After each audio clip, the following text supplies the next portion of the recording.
because it's a respiratory disease, patients are looking for new ways to intake cannabis.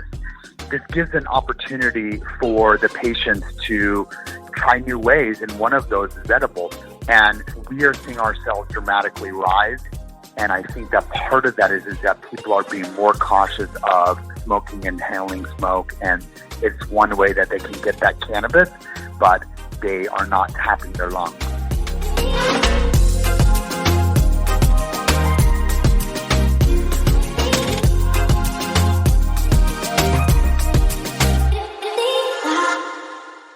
All right, everyone, welcome back to another episode of the Cannabis Corona Report, where we speak to cannabis companies that are succeeding during the global pandemic. And today, we are joined by Chef Aaron Chamberlin from Good Things Coming. Aaron, welcome to the show.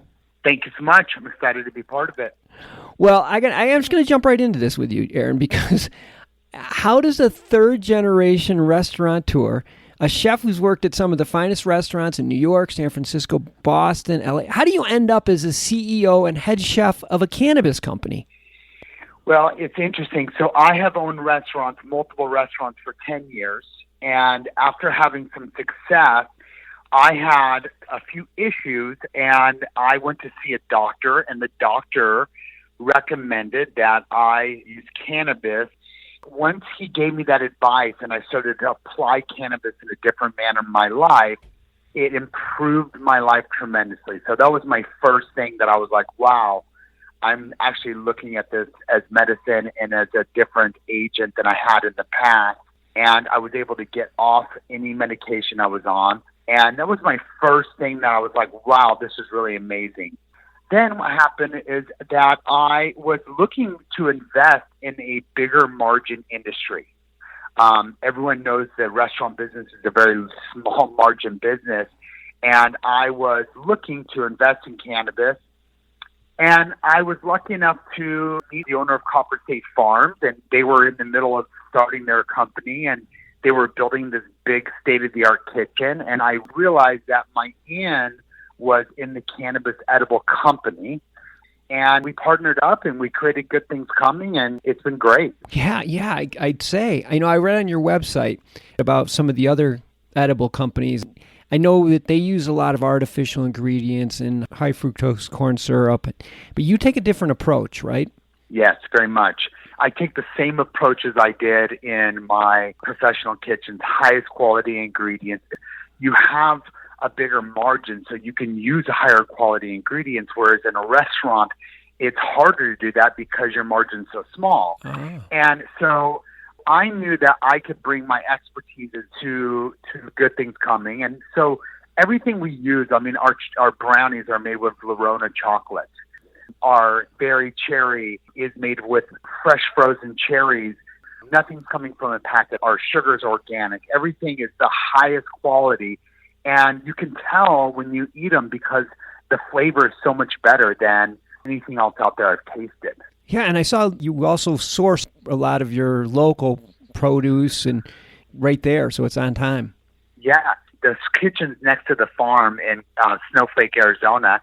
About 30 miles away is a lavender farm. So I go to Lavender Farm, I make a deal with them, I buy a bunch of lavender, and then I have a farmer down in Phoenix that makes the best honey in the Southwest.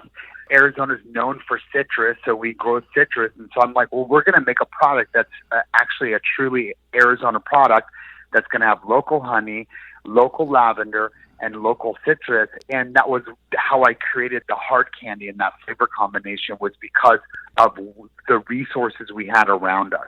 See, you're so lucky, though, because you, like you said, you do have it. But I think it's a commitment on your part to make sure that, you know, like you said, the high-end stuff. I want to work our way backwards. You mentioned your partnership with Copper State Farms, which has to be a huge advantage. I mean, I know those guys have, it's like 50 acres greenhouse, and they have this incredible extraction lab. So extracts are always the highest quality. It's got to be a huge advantage for you guys.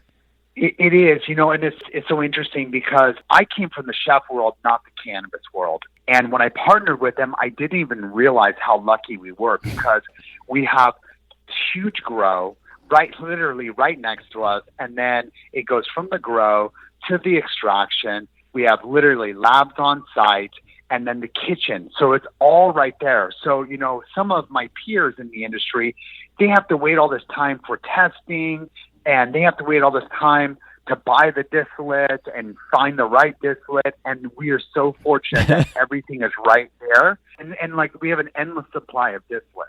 We feel that we are extremely lucky and beneficial because it's just going to make us stronger as our growth goes, that we will be able to produce and take care of the patients that we need to. Oh, I think it's such an advantage. It's funny that you didn't even realize what a huge advantage it was. Yeah. Just not even a few years ago, it was an edible. But now it's kind of getting broken down into different categories, and it seems like Good Thing Cummings products are more in the high quality gourmet end. Is that how you want your brand? I don't want to do anything less it can be great.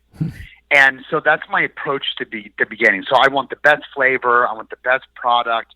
I don't want to do it unless it can be a fun brand, unless we're really helping people, unless the flavor combinations and all the quality and the standard of the people we have are there. That's how I run my restaurant. And that was another I saw in the marketplace. A lot of these edible companies are somewhat of an afterthought because the flower is so strong in sales. I wanted to make sure that we created something great enough that it could stand on its own, and it could really be a high quality. And also, our pricing is some of the lowest in the state. Hey, if you're a cannabis company that's preparing to raise capital, or an investor looking for an early cannabis investment opportunity, you'll want to tune into the Raising Cannabis Capital podcast beginning on August 15th. As we simulcast the Cannabis Crowdfunding Podcast series featuring the top crowdfunding platforms. Tune in on August 15th and learn what it takes to launch a crowdfunding campaign on the Raising Cannabis Capital Podcast. Started to talk a little bit about COVID at the very beginning, and from what I'm hearing is that there was a lot of customers were moving to infused products during the crisis. We've heard that product sales are increasing. Have you experienced that? Yeah, because it's a respiratory disease, patients are looking for new ways to intake cannabis. This gives an opportunity for the patients to try new ways, and one of those is edibles. And we are seeing our sales dramatically rise. And I think that part of that is that people are being more cautious of smoking, inhaling smoke, and it's one way that they can get that cannabis, but they are not tapping their lungs. Yeah. It's definitely a concern. Yeah. I know one of the challenges, especially in going back a ways with edibles, were consistency. How do you ensure consistency from batch to batch and from bite to bite? Yeah, that's a great question. Our tagline is chef made, precision dosed. And when I started in this, once again, not coming from the cannabis industry and started doing my market research, the number one thing that everyone kept coming up to me was, if you're holding something in your hand that has cannabis, is in your mind, you're thinking, what is this going to do for me? Or what is this going to do to me? So I knew that being precision dose was very, very important. And so we take all the precautions. We test multiple times. We make small batched product so that we can control the infusion of that. And we send out multiple tests to the lab, and we're able to get our test results very quickly. I don't know if there's any other edible company that has the testing regimen that we have. A lot of it is because they can't afford it. Mm-hmm. But because we have either testing in-house or we also test off-site, we're able to do that and make sure. And I actually have tested it on myself and shocked at how consistent it was. Well, we've been speaking with Aaron Chamberlin from Good Things Coming, and all of his contact information is in the show notes or at mjbulls.com. So if you want to reach out to Aaron and talk to him more about Good Things Coming products, I'm sure he'd be happy to hear from you. Aaron, this is really good conversation. Thanks for doing this. You bet anytime. Thank you so much. I'm happy that I was able to be part of the show. Me too. We'll speak again soon.